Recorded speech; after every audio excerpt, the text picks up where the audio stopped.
ইব্রাহিম আলাইহিস সালাতু ওয়াস সালাম যখন বালক ছিলেন, আমার নবীর নূরে মুহাম্মদী যখন ঝলমল করতেছে, বিশ্ব সুন্দরী রাজার সন্তান কন্যা হযরতে সারা আলাইহিস সালাতু ওয়াস সালাম একদিন নয়, 2 দিন নয়, 40 রাত্র স্বপ্ন দেখলেন হযরতে ইব্রাহিম নবীকে। আল্লাহু আকবার বলেন।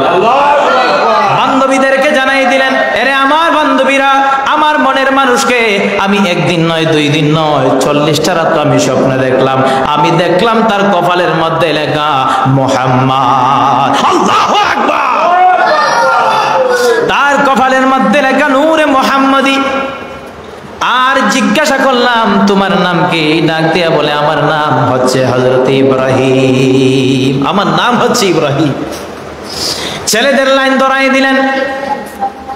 রাজা বাদশাহ, মন্ত্রী মিনিস্টারের ছেলেরা ক্লিন শেভ করে আসছে, কোটটাই পরে আসছে, সুন্দর পোশাক পরে আসছে বিশ্ব সুন্দরী সারাকে বিবাহ করার জন্য। কিন্তু আল্লাহর পয়গম্বর, আল্লাহর খলিল হযরত ইব্রাহিম আলাইহিস সালাতু ওয়াস সালাম, আল্লাহর নবীর সুন্নতধারী সুন্দরধারী মুখের মধ্যে পাঞ্জাবি পরা অবস্থায়, টুপি পরা অবস্থায় লাইনের মধ্যে যখন দাঁড়ালেন, ওই রাজা বাদশার ছেলেরা, হুজুর পিছনে যান, পিছনে যান, পিছনে যান, একবারে পিছনে পাঠিয়ে দিল। সারা আলাইহিস সালাতু ওয়াস সালাম যখন বাহির হলেন, সমস্ত ছেলেদের কাতার একের পর এক পরিবর্তন করেন, কিন্তু মনের মানুষ পান নাই। বান্ধবীরা ডাক দিয়া বলে, এ সারা, তোমার যে মনের মানুষকে তুমি এতদিন পর্যন্ত খুঁজলা, তুমি কি সারা জীবনে পাইবানি? সারা ডাক দিয়া বলে, এরে আমার বান্ধবীরা, আমার মনে হচ্ছে আজকের মজলিসে আমার মনের মানুষ হাজির হয়ে গেছে। এবার একের পর একটা লাইন ক্রস করতে করতে হঠাৎ করে একদম পিছনের দিকে তাকায় দেখে একজনের মাথা নিচের দিকে দেওয়া, কিন্তু কপাল থেকে নূর জলমল জলমল করতেছে। সামনাসামনি চলে গেল, ডাক দিয়া বলে, কে গো তুমি? ডাক দিয়া বলে, কে গো তুমি?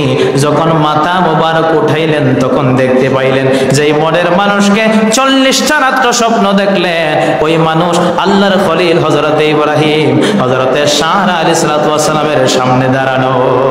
আল্লাহু আকবার। হযরতে সারা আলাইহিস সালাতু ওয়াস সালাম চিৎকার দিয়ে ডাক দিয়ে বলে, আরে আমার বান্ধবীরা, যাকে আমি 40টা রাত্র স্বপ্নে দেখলাম, আমার মনের মানুষকে আজকে আমি খুঁজে পাইলাম, আমার আল্লাহ আমার মনের দোয়া কবুল করেছে।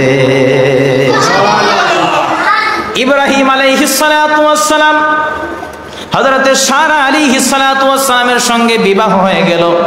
100 বছরের অধিক পার হয়ে গেল, ইব্রাহিম নবীর কোনো সন্তান হয় না। এক পর্যায়ে শেষ পর্যন্ত হযরতে হাজার আলাইহিস সালাতু ওয়াস সালামকে বিবাহ করার পরে ওনার গর্ভে আসলেন হযরতে ইসমাঈল জাবিউল্লাহ। সুবহানাল্লাহ।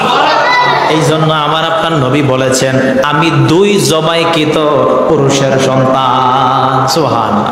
একজন হচ্ছে হযরতে ইসমাঈল জবিউল্লাহ, আরেকজন নবীর বাবা খাজা আব্দুল্লাহ রাদিয়াল্লাহু তাআলা আনহু। বলেন সুবহানাল্লাহ।